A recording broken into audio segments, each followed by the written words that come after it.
welcome to the July webinar. It's good to be back with you. Sorry we missed a month there, but I had some kind of respiratory excitement and couldn't talk for more than a couple minutes at a time. So that makes for a long webinar.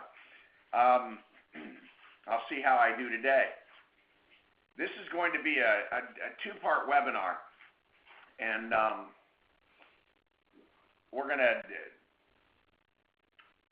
I'm going to cover some things today that, frankly, I probably should cover almost every other month for how substantial an issue it is for almost everyone in our business in terms of building their business, growing their business. And, you know, it's here I want to give a form of a shout out to the mentors of my past from decades ago who continue to emphasize the things I'll emphasize today.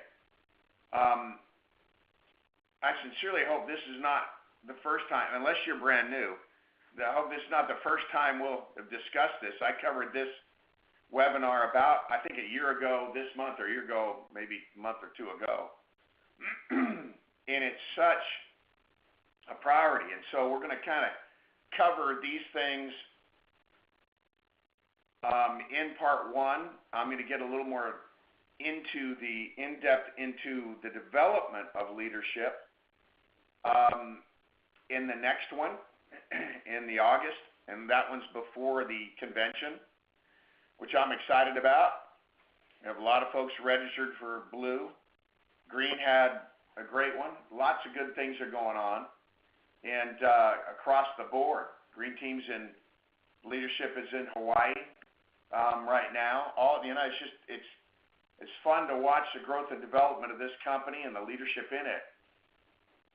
But we're going to start with the premise that if you don't recruit somebody, it's hard to develop much leadership in your team. And the power of our system is manifest when we recruit and build people. Our compensation system is designed to support that. I'm not going to spend a lot of time on this, but you look to your compensation system to tell you what your priorities ought to be. As businessmen and businesswomen, we've got to have enough sense to look at our structure in the base shop and look at how more than half of our points, a good bit more than half of our points, are in the base shop. There's an override structure in the base shop. And then there's 6 generations of overrides plus bonuses for that are given to people who grow leaders every month. And so based on their production of their organization or their base through first or super base, as we call it. And so that compensation plan tells you that among the things that we're learning about our products, about how to represent them, and about how to do things right. While we're learning those things, we also need to be learning how to attract people to us and put together enough of a team that the law of averages gives us a chance to win. For years and years and years, I've used the example that if I put a set of dice, 2 dice, regular normal dice, 1 through 6, in your hand and asked you to roll 10 sevens, and let's say I said, if you roll 10 sevens, I'll give you $10 million. Now, you should figure out how excited you're going to get after you ask for an answer to one question. And that question you should ask is, how many times do I get to roll the dice? Now, if I say, hey, you get 10 times, and then you know you've got to roll 10 sevens in a row, the law of averages is so overwhelmingly against you, the fact that I gave you, put up 10 million or 100 million or even $1 billion wouldn't mean much because you're not going to roll 10 sevens in a row. However, if I tell you you get to roll the dice 1,000 times, you can get very, very, very excited because by having allowed you to roll the dice 1,000 times, you know, certainty, again because of the law of averages, combined with the law of high numbers, you know it's guaranteed you're going to roll 10 sevens, you're about to win $10 million. And so it all depends on one thing. How many times do I roll the dice? We know if we recruit 10 people, you know, a couple of them start fading out almost the moment the ink doesn't dry in the AMA anymore because it's electronic, but let's use the example. About the time the ink's drying in the AMA, two of them have already wondering why they did it, and you've got a couple of them on the other end that are gung-ho fired up, and you've got 6 people in between trying to figure out whether they're headed for the first 2 I mentioned or headed toward the other 2 in terms of attitude and approach. And they usually go real slow. So you get 10, you don't have 10, and you don't have 10 that, you know, just, you know, are all over you. Help me grow. And you know that. But you know the law of averages kind of works that way. And years ago, in the first system I was recruited into in our industry, the way the numbers worked out, about 1 per 100 made it to what we call the SMD. We have a higher ratio than that now because our requirements are the size. So the position that I aspired to was about twice as hard. You had to do about twice as much to get to it. And so 1 per 100 made it. And I don't know why this is, you guys, but that did not bother me. It did not intimidate me. And at all. In fact, it excited me because I knew when I got there, and I'd already made up my mind I was going to get there, and you need to do that too. Since I'd already made up my mind to get there, I knew I was going to reach that position. It excited me to think I was going to be 1 out of 100. You know, I mean, it's like when you get a test score, and I didn't get test scores that made me in the top percentile. Excuse me, I'm going to take a sip of something here. I didn't get those kind of test scores, but but when I did do all right, I was in the upper quarter, upper 20% or whatever. It always made me feel good. You know, I guess part of it's competitive. Part of it's you just want to, you know, you want to confirm a little bit something you kind of, most of you already know inside of you that you have some real special qualities. And so enough of the introduction. I've got some things to cover here. But when we're talking about building, it's easier than you think, but you've got to practice some. There's some sports that are so dang difficult to master, but there's some sports you can kind of master a little bit of and have fun with. I've watched that with a couple of groups of absolute novices playing volleyball. You have to soften the rules a little bit, but you know, when you get 9 people on a side on a volleyball court and you're bouncing a ball back and forth, everybody can usually have some fun doing it. Whereas if you take 9 people out on a golf course and never played golf before and give them golf balls and golf clubs, it's a massacre. You know, and some sports are a little bit more difficult and challenging to play recreationally. And it's also easier to, it's cheaper to build a volleyball court than it is a golf course. And it's a less expensive sport that way. But there are times I wish my youngest son had taken up volleyball. It would save me a lot of money. Anyhow, as we go back to easier than you think, the concept of prospecting and this kind of thing, once you get the basics of it and it's organized in your mind, I could drop you anywhere. You could drop me anywhere. And what I mean by that, you see the picture if you're watching this visually. There's someone in a parachute, and if I parachuted and as long as they spoke our language, I understood the products, you get licensed, all that stuff. Let's say just right now, U.S. or Canada, you drop me in any city, and have the right mentality and that understanding, right? And I'll talk about the right mentality more in a second. But you can drop me in any city, and I'm going to start getting to know people. And you give me a month or 2 or 3, and I'm going to be working diligently every day, meeting people as I go about, you know, getting a place to live and find out where the good pizza is and the good Chinese food and the good Mexican food and good this and good that. and where the movie theaters around here. And as I'm talking to people about all this stuff, I'm meeting people, I'm getting numbers. We'll talk more about the specifics of that. But one of the reasons I'm doing that is my mentality's right. And here's what I mean by that. I answer the question, do people need our help? Seriously, do they really need our help out there financially? Do they need a plan? Do they need someone to help them set some goals and do some homework for them? The question is absolutely yes. Emphatically yes. The answers to these questions motivate me today, 38 years into my career. What's the date today? Today's the 12th. In 3 days, I'll celebrate the anniversary of filling out my AMA. Back in 1980. And so, that will be my 37th anniversary. I'll begin my 38th year. And it's, wow. My wedding anniversary is December 8th. Of 79. And so we're coming up on finishing our 38th year. This is amazing things happen in that stretch. But back then, I found out the answer to the critically important question of do people need our help? I found out that answer was yes, yes, yes. And they need it more than ever today. Do people need our opportunity? Yeah, millions of people do. More people need it than will even try it. And more people need it than will even consistently pursue it.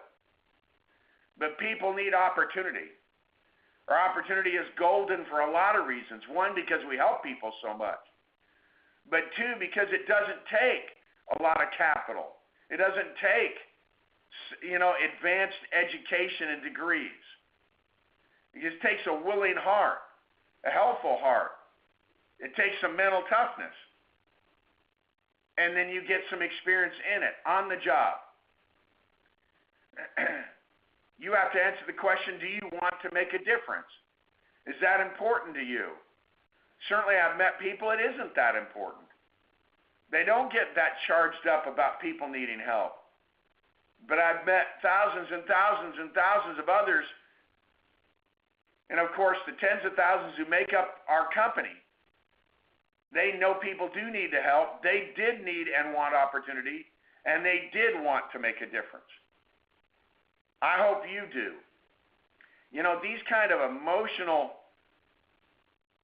I don't know what you call them, but these emotional landmarks have got to be something you ponder in all our rushing around. Do you want a better life? Do you? Do you want more control? I went through, without going into details, some respiratory things for the first time in my life, this last month and a half, 2 months, and it really put me down. But that didn't change my income. I had the flexibility to do this without it stressing anything out. And I love the quality of life that our family enjoys. But most of all, I love doing what we do together. Now, because I know what I know, you could drop me anywhere. Because I have the right mentality, people will feel that. And it'll get me up in the morning and get me up, fired up, knowing why I'm doing it. I want to help people even when they act like they don't want help.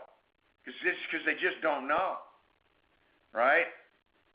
And as I'm going around, and this is something I want you to have, develop, embrace, I want you to build a new friends habit. You can't have too many new friends. And they're really acquaintances. But some of them will turn into some very special friends. Some of them will be in business with you for maybe the rest of your life. But the things I'm going to talk about, even before I talk about them, I'm going to make another point of emphasis. Get good at this stuff I'm about to talk about. Get good at it. And you have to. Well, my voice is holding up okay so far. So let's keep going. Let's go to the next slide. Let's talk about building your natural market. This is not something you do once. Just like in the business when you start and you do a prospect list, and a bunch of you don't have a current prospect list within the sound of my voice right now. Some of you not only did one, but you haven't maintained it.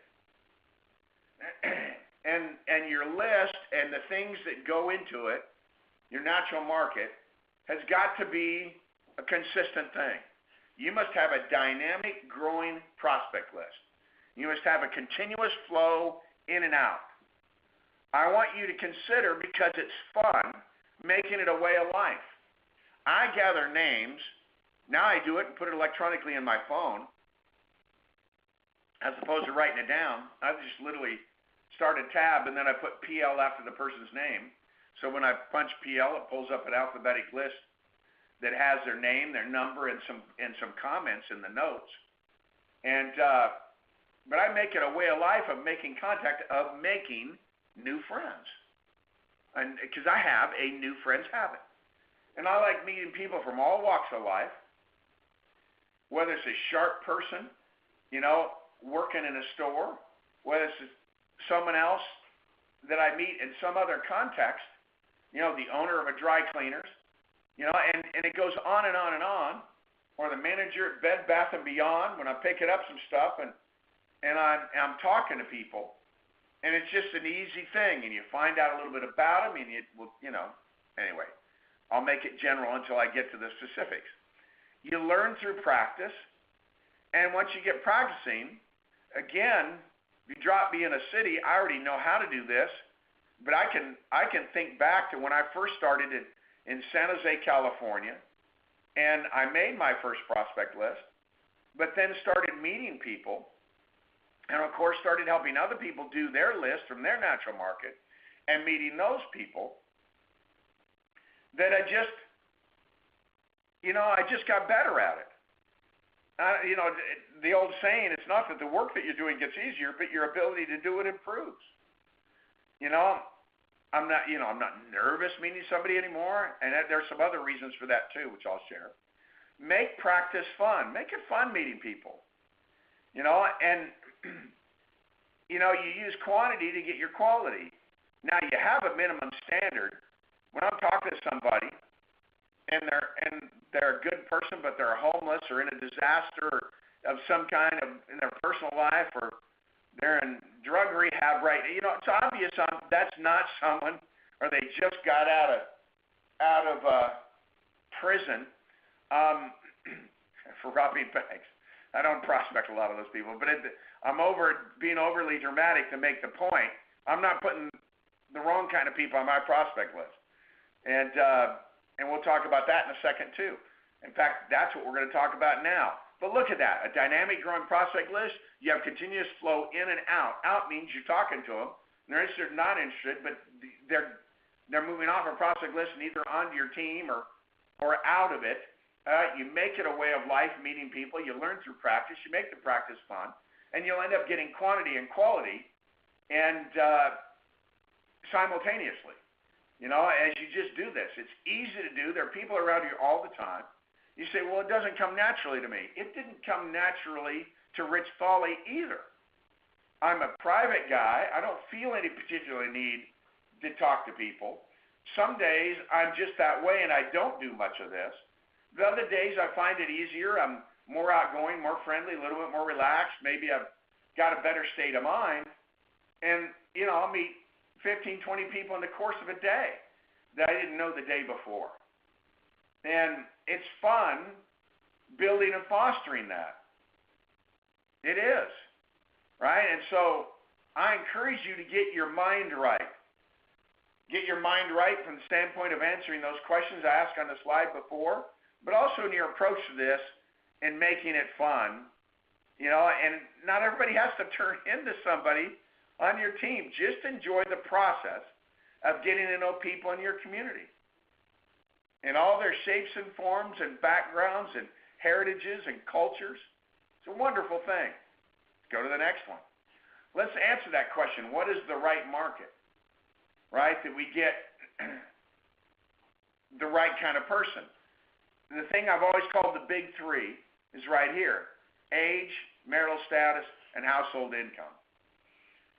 Taking it there, I stay away from the too young, and I'm probably not I talk to them, still enjoy making a friend, but I'm probably not going to bug the guy who's 85 a whole lot, in terms of starting a business for them to develop over the next 5 or 10 years. And so, but even that doesn't mean they can't be a wonderful source of referrals, right?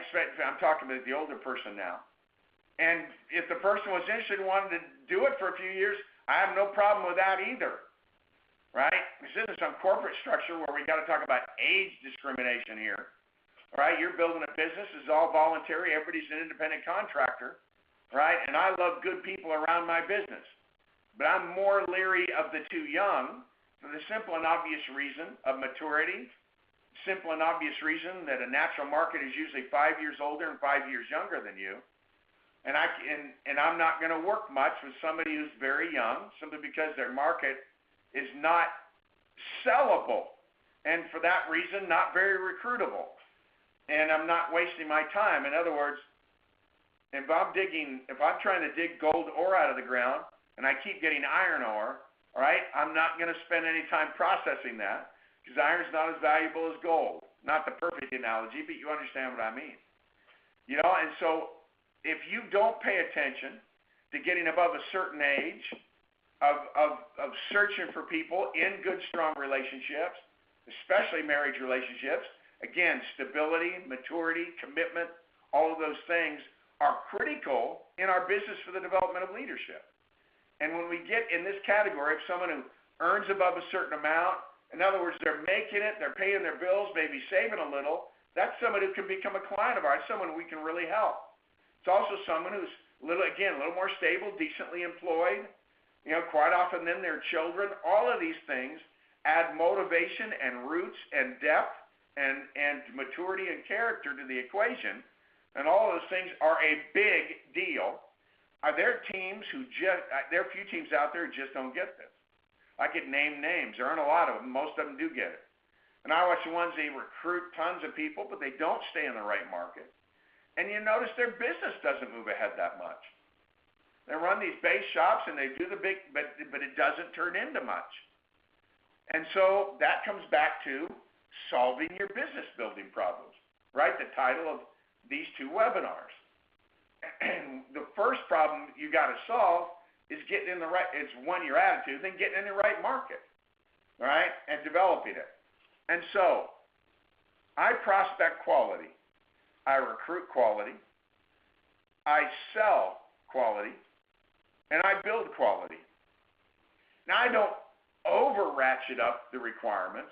I want everybody over 45. I want them making $100,000 or more a year. I want them owning a home, married, and 2 kids at least. That kind of stuff. Right? I don't. I wasn't one of those. I was 28 years old, but I was married and am married to an extraordinary woman. We were a team. Right? We weren't in a bunch of debt, but we did want to pay off our Visa card and get a couch. So we were motivated, and we were a married couple without family, living room furniture. And so I started a business with that motivation. But I had enough market, because I was gainfully employed and all of that stuff, and that I was able to get out there and get going. I also learned with a few recruits the hard way early on not to waste my time in the wrong market. And so this is real emphasis. What did I do there? Sorry, hit the wrong button. Quality controls income, promotions, and your future. Enough said. But if you got an issue here, go to work on it. Don't blow up your team, but start controlling the quality. There were a few times my base shop would drift in the wrong market. I'd watch other base shops in our team drift in the wrong market. I'd sit down and say, here's how you get out of it. You stop talking to those people. In other words, you go back to prospecting in the right market. You prospect quality. and you start working with your people diligently on that. And literally, if you have some individuals who aren't responding, I tell them, we're not accepting any more AMAs from you until you figure this out. We're not going to allow you to continue to go in the wrong market, try and sell in the wrong market, because the teams I'm talking about like that have a consistent problem with their net point ratio. They're not profitable like they should be. And they're not as much of an asset to themselves and their families, much less the company, that they should be for the amount of work they're doing. And so rather than emphasize the negative now, I'm switch back to the positive. You're going to love what's going to happen when you prospect, recruit, sell, and build quality. You're going to love it, right? And again, just don't go overboard. Use some common sense, and let's keep this thing going. Yeah. Ready? Okay. With this concept, I want to promote something in fishing called catch and release. Now that's a fishing lure, but let's say that looking at that little fish, right? That you threw your hook and your bait in the water, and you came up with that little fish in a picture. By the way, if you can't see the picture, listen to this just audio. The finger's about as long as your little finger is. The fish is about as long as the little finger is. And what you would do is you'd let that little baby fish go back, right? Go get older. Go grow up, right? Come back when you can make a meal, assuming you're fishing to eat. Otherwise, you catch and release again. But in our business, we don't want to catch and release consistently, right? And that's why you prospect quality, so you can catch and keep. But the reality is, I want to discuss with you the concept of talking to somebody and then kind of finding out they're not in the right market. This isn't all that tough to deal with, especially at the beginning of prospecting, when you kind of determine who they are and what they're about. And they say, oh, it's nice. For me, it's just, hey, I enjoyed talking with you. It's a pleasure meeting you. That's catch and release. Now, I might say that after I got their number, too, but I might not get their number. That's the critical thing. Did I add them to my prospect list or not? And if I've determined just by, as I'm interacting with somebody and prospecting and asking them a few questions about their life, I'm getting an idea whether they're in or not.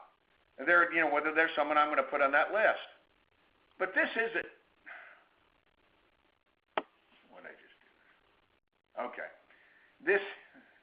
I'm having trouble pushing the right button today. This is a sensitive area, and it's important that you treat people with respect all the time. So always be respectful, pure and simple. But you've got to learn to say no. In prospecting, in recruiting, in selling. And I'm just going to touch on that. It's easy to say no in prospecting because you're not saying no. You just say, hey, it's been a pleasure meeting you and nice talking to you. You shake hands and walk away. And that's that, or just walk away. Depends on what's comfortable, right? Because you didn't tell them, hey, I'm prospecting you, right? And you're just being friendly. That's all you're doing in the beginning. But in recruiting, I've sat in interviews, sat with a person, really figured out they're probably in the wrong market, clearly, economically, and by, age, marital status, and income. And it might be just one of them, just by income or by age. I don't have any issue with a single person at all, as long as we're a little older, again, as long as the other ones are good, right? And there's age and there's income. And so I want some strength there. I want to build on strength. I want good concrete, if you will. Years ago, I was watching a building get built close to my first office. And it was going to be a 5-story building. And, it's always interesting how it takes forever to do. But I didn't always come to my office the direction that made me drive by that building. But I drove by one evening, and all of a sudden, all 5 floors were up. And I was startled by it because I hadn't driven by in a month and a half. And I was amazed at kind of how fast that went up. And then a little bit a time later, seriously, a couple of weeks I drove by, and it was gone. And I went, wait a minute, did I dream that? It's one of those moments. Was it? No, I didn't dream that. That building, and I actually turned around at a light, made a U-turn, came back and pulled in, and I got, one of the guys, foreman working there, I said, did I imagine that there were 5 stories in this building just a little while ago? He says, no. He says, we got bad concrete shipped to us, and we had to tear it down again. That's what happens to your business. You're recruiting the wrong kind of people. Your business, you either have to tear it down or it falls down, and this is, in this case, in our business, it falls down on its own. But you got to do all the work, but get none of the reward, or a fraction of the reward you should get. And so learning to say no is important just for your mentality of making sure you're doing the right thing. This is just business sense. But also learning to say no is so that you can set the example to your team and also set the standard.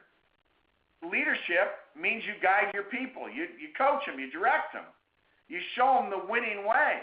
You just don't let them stumble around out there, right, being knuckleheads just because they don't know any better. And so it's important to do this. I mean, it's common sense, I think, that you know that to win you must protect your business. And this is a serious deal. I took it seriously from the moment I got. I was like I said, I was 28. I've been 28 for 7 days when I joined the business, and so I was 28 and 7 days old. But I took the business seriously. I approached it like this was something that was going to help me win and win big. I'm sure glad I did. You would be too. Now I'm going to show you something. This is a historical document in the Thawley family's life. This is a scanned picture of my original prospect list. You'll notice they're typed on there 136 names. Dave Welch was a guy I knew from San Jose State. We were friends. Jim Welch was the physical therapist for the San Jose State men's athletic department. It's called men's athletics back then. Wayne Walker worked at San Jose State. I remember Tedesco's name, but I don't remember how I knew him. Yeah, it's interesting. I'm going through from the bottom there. And it's interesting, Art Duncan was a neighbor. You don't know that. That was number 36 on there. It's so interesting to look back at this and look at these names. John Reed's my best friend from high school. Cindy Thawley was my wife. She joined too. She didn't sell much, though. She's a good person. And ran an awesome business operation. Hal Dolling was assistant basketball coach at San Jose State. Anyway, folks I recruited. Some I didn't. Some became clients. That's it. I'm taking a walk down memory lane as I look at this. Number 15, John Heenan, maitre d' at our favorite restaurant. He joined, didn't do much, but he became a client. All I'm saying is that that's a big list. We developed it over a couple of weeks. Did a lot of it on a drive up to my 10-year high school reunion, which is about 2 hours away. Up and back on those 4 hours, we got a lot of these names down. Then Cindy typed it. Back when you typed in a typewriter. And so I'm looking at the original. It's under glass here in my office. And this list changed my life. Doing a big list also relieved pressure from me from having to get any one of them. There were lots more names. And then I got busy adding names, meeting people, and doing that. And I got better and better and better at it. And so let's talk about this process that I started or you started. And thousands of other teammates are going to start. And we need to do a better job coaching them on how to solve the business problem of prospecting and recruiting. And so let's talk about the personal prospecting recruiting dilemma. There's this great saying that's there on the page, never give up on a dream just because of the time it will take to accomplish it. The time will pass anyway. And so we're going to be around, we're going to be working at something, hopefully more than sitting on a couch with a remote. And so we might as well be getting good at it. And let's talk some more about how important it is to get good at this stuff, because it's going to make all the difference in the world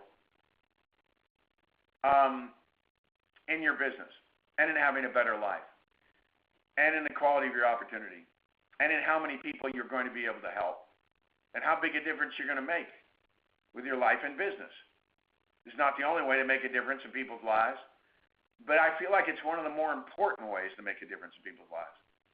to organize them financially, to give them understanding, to put them in the right products, allow them to protect themselves, accumulate money, and accumulate money sensibly with some safety factors. I love what we do for people. Never weary of it. All right, back to this. It's amazing how so many people let these two things, personal prospecting and recruiting, stop them short of their dreams. And once again, back to that first slide after the title slide, it's easier than you think. You know, a little bit of practice, you get better much faster. And you overcome your own kind of fear of it because you know what you're doing. I don't want you to let these two things stop you short. I don't want your people to let them start it short. Leaders, I want you to do a better job in coaching on this stuff, just like we're doing here in this webinar. It starts with your prospect list, right? It's developing a prospecting habit. Are you going to let a weak prospecting habit stop you from winning? Man, I hope you decide the answer to that is no, and heck no. But it starts with that list, with the prospecting habit, and moving from being a weak prospector, which we all kind of start at, most of us, I did, going to where I became adequate, then good, then actually really good. And that's the process we all go through when we keep practicing something. And so don't let, in the beginning, or if you've managed to continue to keep a weak prospecting habit, I don't want you to let you stop that. Let it stop you from winning. Right? I mean, I want you to ask you, right, what is every key person's plan to drive personal recruiting to at least 25 a year? That's a magic number, by the way, if you didn't know it already. That when you get 25 or more personal recruits in a year, you put the law of averages on your side. Good things are going to happen, especially if you're paying attention to quality, back to prospect, recruit, sell, and build quality, right? That good things are going to happen. You do it a second year, a third year, a fourth year, a fifth year, and now you're starting to put yourself, just that simple reality will start putting you in the major leagues. I mean, earning substantial income. Now, we're going to add the second half of this and talk about developing these people on the next webinar next month. But you should have in your organization a plan for every key person that's serious about growing a business here. You should have a plan, and you should know what it is as a leader of these people. I don't care if you're a senior associate or if you're an associate with 2 recruits, right? Everybody should have a plan to drive their personal recruiting to at least 25 plus a year. If you try it for 1 year and you get 12, don't throw yourself off the roof, right? Just keep working on that plan and getting better at prospecting and recruiting so you get to 25. And you keep it there a while. Nothing wrong with doing 35 or 40. But the reality is 25 and up is a magic number, period. You know, you can hide from it. You can pretend it's not true, you know, but there it is. And you want to develop yourself to do this.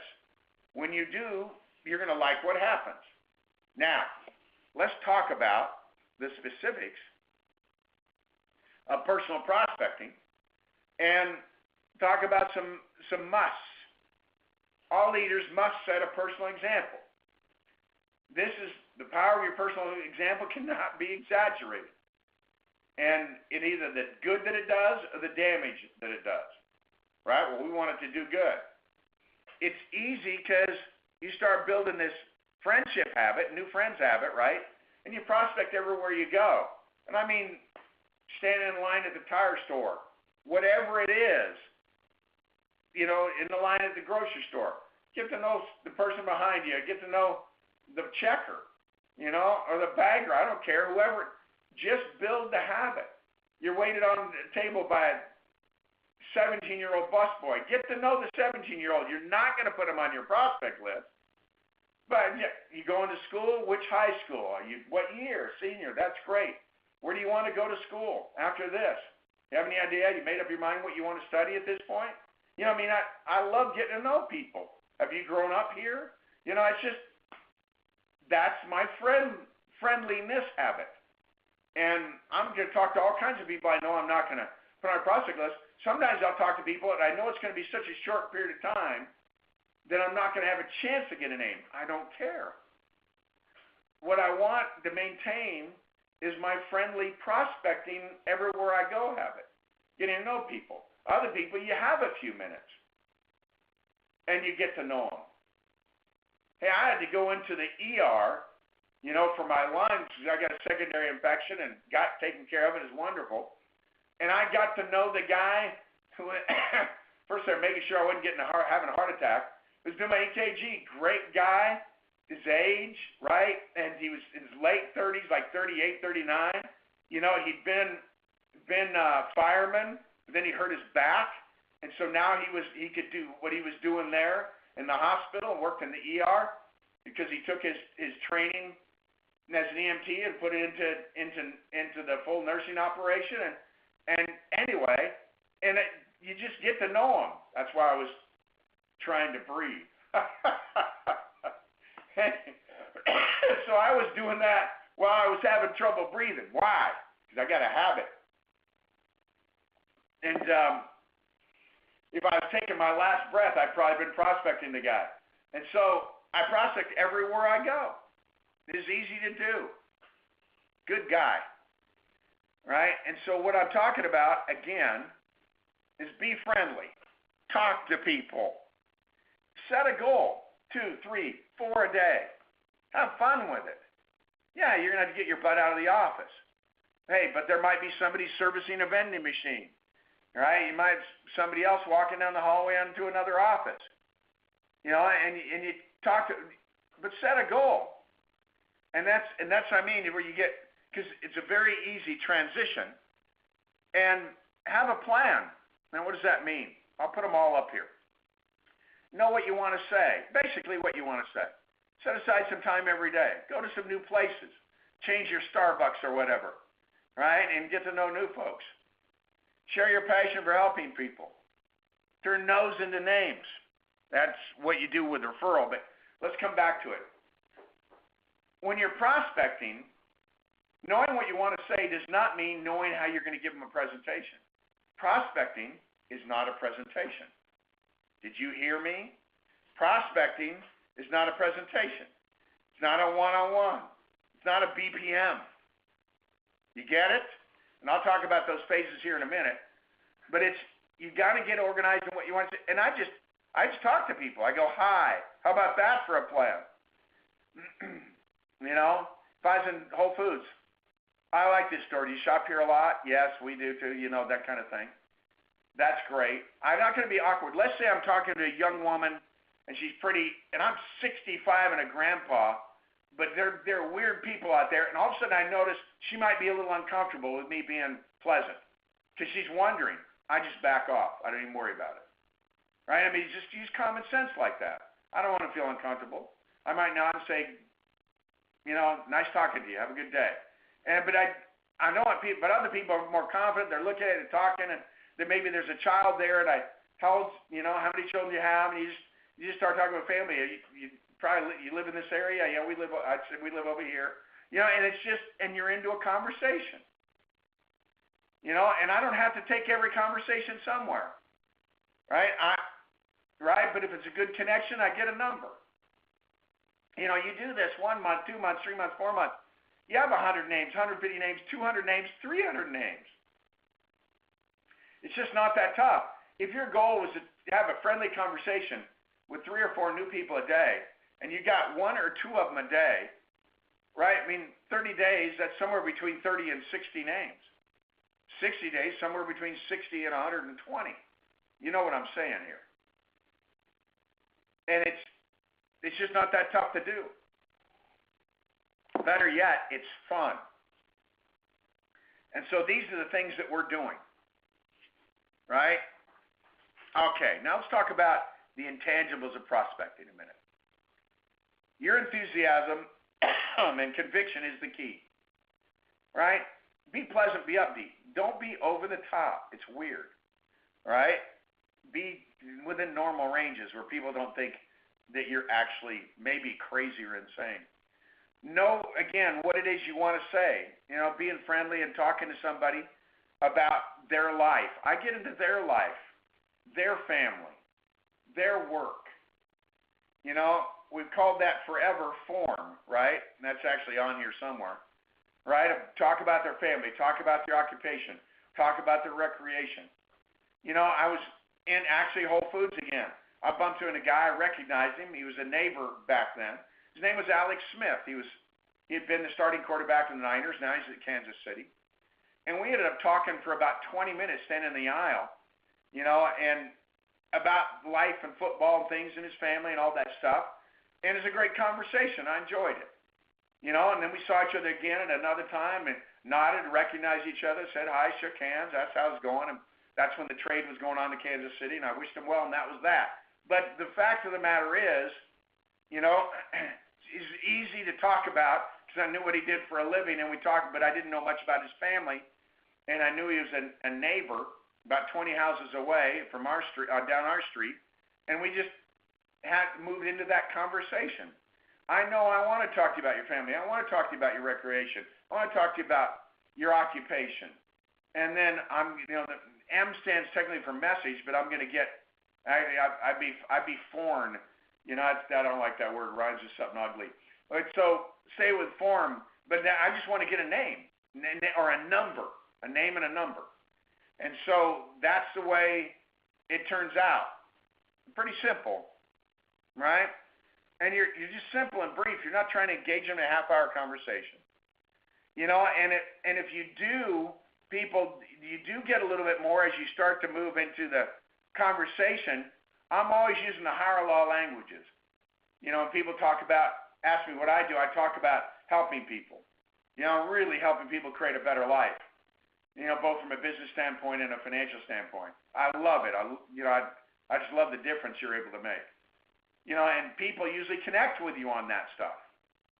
You know, I was at a church meeting, and afterwards, people were talking, you know, a number of people I didn't know and very well, and we done with the meeting, and we're interacting with each other because we had a similar calling in our church in different areas. And I get talking a little about what I do. I talk about helping people. I talked about, you know, what an eye-opener is, and they were several of them around my age, and they go, man, I need help with that. You know, I need somebody who's, you know, and they just gravitated to it. It's a very easy thing to transition into the next conversation. And I got their numbers and all that stuff.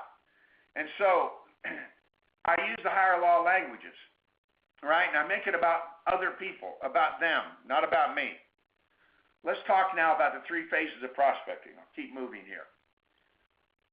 Meeting someone for the first time. So that's the beginning, right? That's the beginning. Emphasize again. Stay in the right market. Make a connection. There's the word form. Family, occupation, recreation, and message. But again, get a name, get a number. What if they don't let you? Don't worry about it. Let it go. I've talked to people, I go, how are you? You know, whatever it might be, you know. I love this store. You shop here? Yeah. You know, they give me nothing. I don't worry about it. That could be me on any given day. Sometimes I don't feel like talking.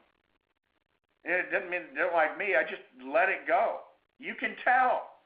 I'm not going to beat my head against the wall trying to get water from a rock, right? So if they don't let you, don't worry about it.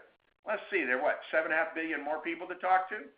And so, well, a couple of them are already on the team. So 7.4 something billion.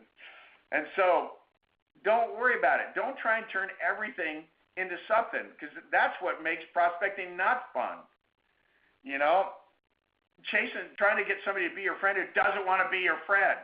You know, so let it go, right? And that's important for continuing to enjoy the process. And then get contact information for follow-up. Friendly stuff. Hey, I've enjoyed talking with you. You know, I'd like to talk with you again. I'd be interested in how you ended up at Google, how you ended up, because this is Silicon Valley, right? You know, and how you got into that work, you know, and all that stuff. I love people's stories.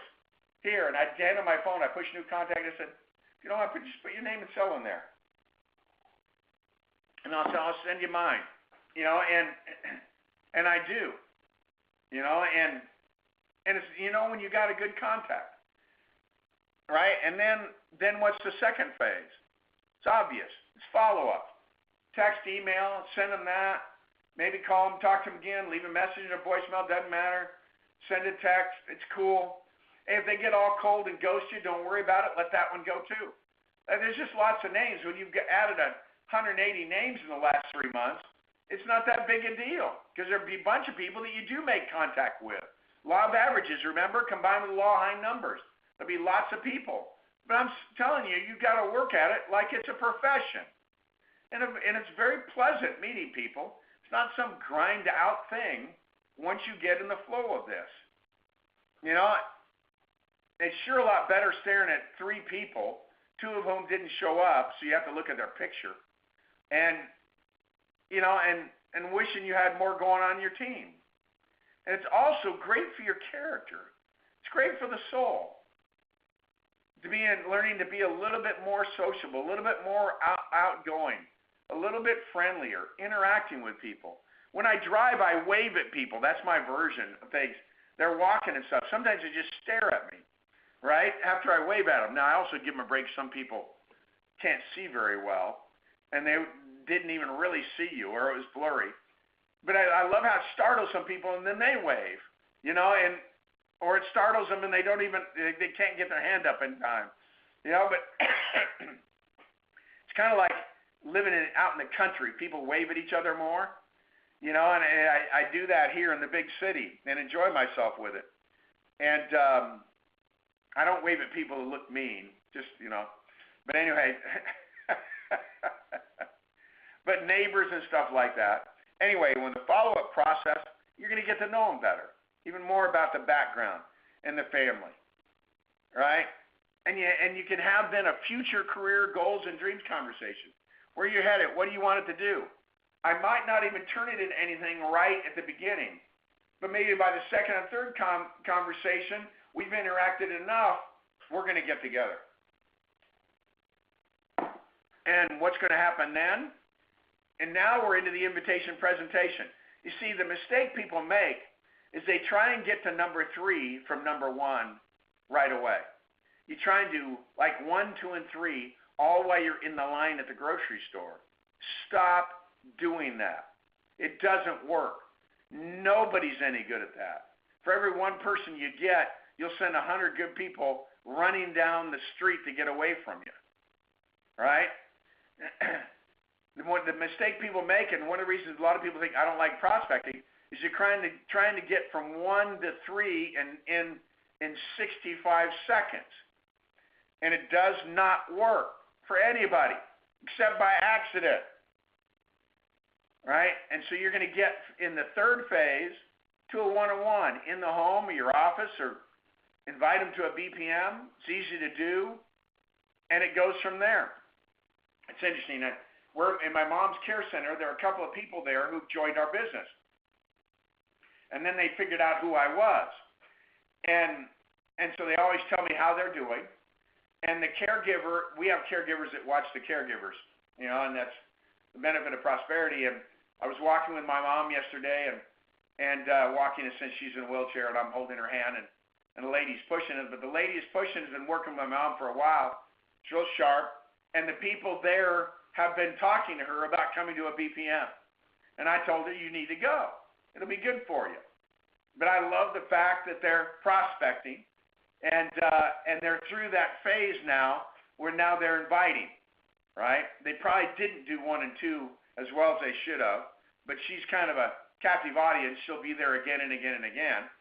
And so they know they'll have that exposure. With my influence, she'll end up going to a BPM. But the reality is the 3 phases are a big deal. And before I leave the slide, I want to emphasize, please don't try and do all 3 of these at once.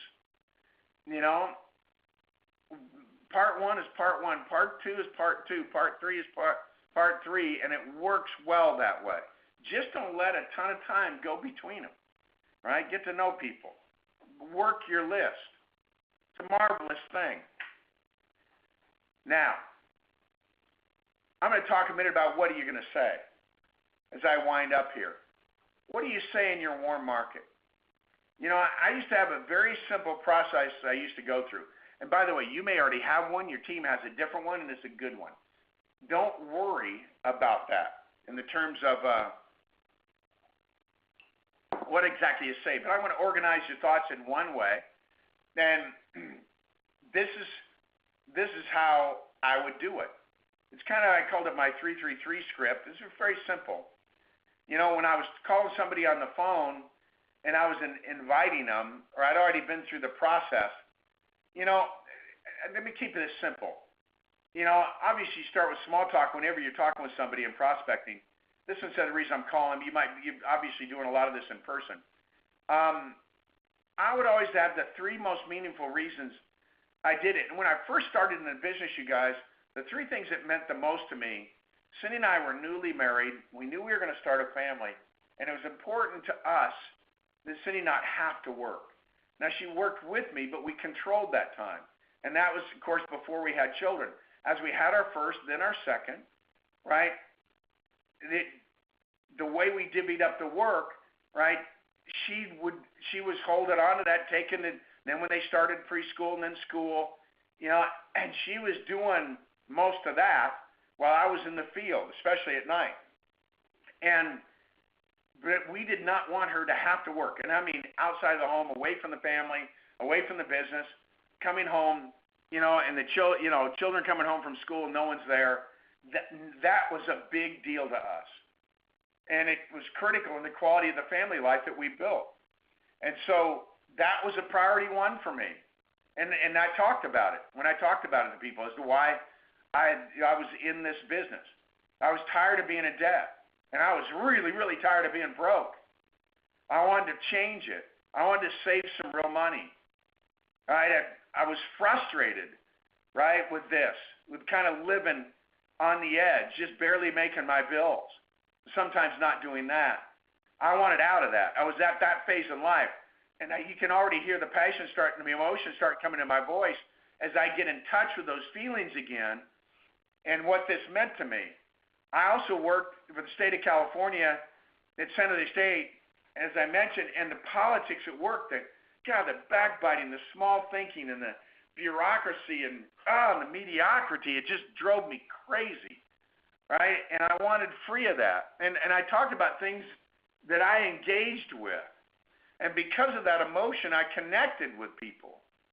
I didn't go over the top again, ranting and raving, but this is me helping you kind of organize your thoughts. Why are you doing this? If you had to rank your top three reasons, what are they? Right? But then I always had transition statements like, hey, I've never really talked to you about any of this stuff before. Right? But it'd just be of interest to you. I mean, do you have any, they're already usually letting you know whether they got some of that. Right? Now, if I was going to talk to you about a serious business opportunity, would you listen? Right? Let's say that they're going to say yes. I start talking about the three reasons that I'm intrigued with the business. And I've already mentioned them, right? Helping people, really making a difference in people's lives. The quality of people I'm working with, the leadership that I saw in the company that I was in. The fact I'm able to move it faster than most businesses. They really had a system and a way of doing things, and the demand was so great in the marketplace, and it's powerful economically. That actually was a fourth one. But I had talked about why I was doing it. Then I talked in terms of the personal reasons. Then I talked about why I was doing it from business reasons, the things that I saw. That 3-3 helps, just having that at your tip of your tongue and knowing that you've talked about it several times, you're comfortable talking about it, it flows out of you. That allows you to make an emotional connection. But then I always let people know when I was inviting them, as we continue to talk about this, that I wasn't going to try and explain it all right now. And you know what? I had three reasons why. And they were always simple and straightforward when I was beginning. And I'm talking to newer people now. If you're not new, you're not saying this one, all right? I said, I'm new at the business. I'm not the person trying to explain all this to you right now. Hey, it takes a good hour and a half to get an overview that makes sense. You understand a little about what we do specifically for in the marketplace, for the consumer, for families, also understanding how the business is built. and how our systems work and the training and all of that. Gets a good hour and a half. We do an hour and a half right now, and you just see a bunch of things visually for this to make sense, and I don't have a projector on me right now, but the reality is I just had simple reasons to deflect why I wasn't going to try and answer a bunch of their questions and give it. And then I always gave people a solution. The solution is meeting, when and where and who is up, right? And you determine that. And, but it could be, like I said, I got together a bunch of one-on-ones, breakfast before we went to work, at lunch with somebody. Sometimes I had 3 lunches, one at 11, one at noon, one at 1. Sometimes I had 3 breakfasts. A guy'd get with me at 7, another guy'd get with me at 8, another guy'd get with me at 9, and I would be reconnecting with people, talk to them about the business, determine their level of interest, whether they were going to turn to a recruit, a client, or someone who was going to add. I was going to add to my list of centers of influence, because almost universally, we were able to make a good impression on people with what we were doing, and they would refer me. But I had to follow up with them, so I had a follow-up referral list that kept funneling me names.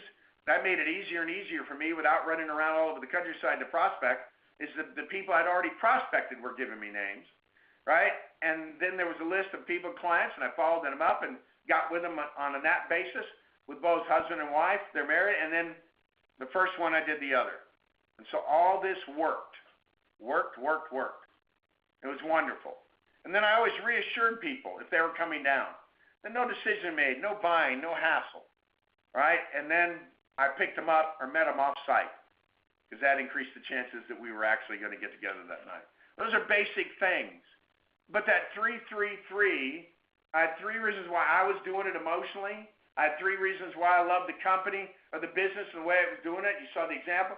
And I had 3 reasons why I wasn't going to try and tell them all about it before they sat down at a presentation. I just love this stuff, and I'm going to do something else. Not everybody does this the same way. But I'm going to talk about follow-up before a meeting. Whether you're getting together with them let's say this is at an office now, and even if you're bringing them down for other reasons, we'd learned that we had to recommit people to attend, because people would drift in between the invitation and before. And I call it applying the right kind of pressure. And I used to tell them 3 things. See, I don't have a memory that has a capacity for beyond 3. And so I'd always tell people, look, and we taught our people, hey, I've told my leader you're coming, right? He or she, they're looking forward to meeting you, right? And we've saved you a seat, right? Just very simple, those things. And then I always threw some version of this at me. And please do not make me look bad to the leadership team here. I'm trying to make a good impression. You're not going to make me look bad, are you? Tell me you're not, right? And that little bit of friendly pressure. Now, if you can't deliver that line without sounding like you're from the Secret Service or law enforcement, don't use it. There's some people I'd hear me go, look, you're not going to make me look bad to my leadership here, are you? To my leader? Tell me you're not, right? The next thing I thought you're going to pull a gun on them. I mean that to be kind of friendly, but serious. Hey, you're not going to make me look bad. I'm trying to make a good impression on these folks. Tell me you're not, right? Standing me up here, right? Because they are expecting you and looking forward to meeting you. Yeah, I'll be there. But they were going to stand you up before.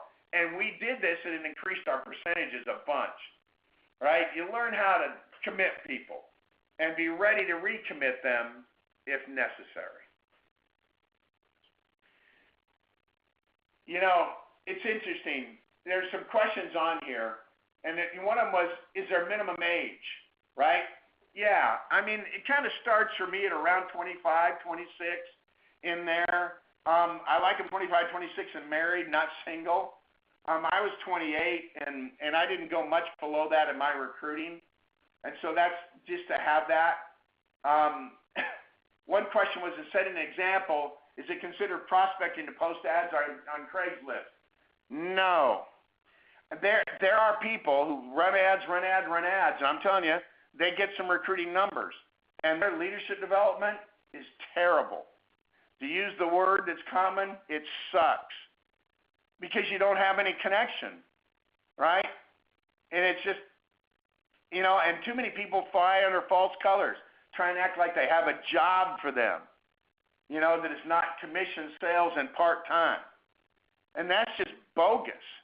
It lacks integrity. If anybody, again, within the sound of my voice is doing that, stop it. I mean, nobody wins doing that stuff. You hurt the reputation of your own brand, of the team you're part of, and of the company as a whole. If you look at the complaints out on the internet, a lot of it revolves around that type of stuff. And so actually do the work. You're hoping there's a shortcut to victory, that there's some easy way. You post an ad and they line up at your office, you know, and yet you talk to Ed Milet or Swan Nguyen or Jeff Levitan and keep going. Andy Nguyen, Panioy, you know, the big guys, they know how to connect. You know, they all learned to connect with people when they were little in their business, just like I did, right? And so it is an example to post ads. It's just a lousy example. So, like I said, your example is either hurting people or helping people. That's one that hurts. And I actually feel stronger about that than I'm expressing. I mean, anyway. Let's see, what is another question here? The problem is I have a problem is I choose who I need to talk to people when I'm prospecting. All right, I'm not sure what that question is. So there you go. Someone asked about a prospecting book. I don't think I mentioned a prospecting book. So it was a fake book. Sorry. Yeah, that was just an icon on there. It wasn't a book. Okay.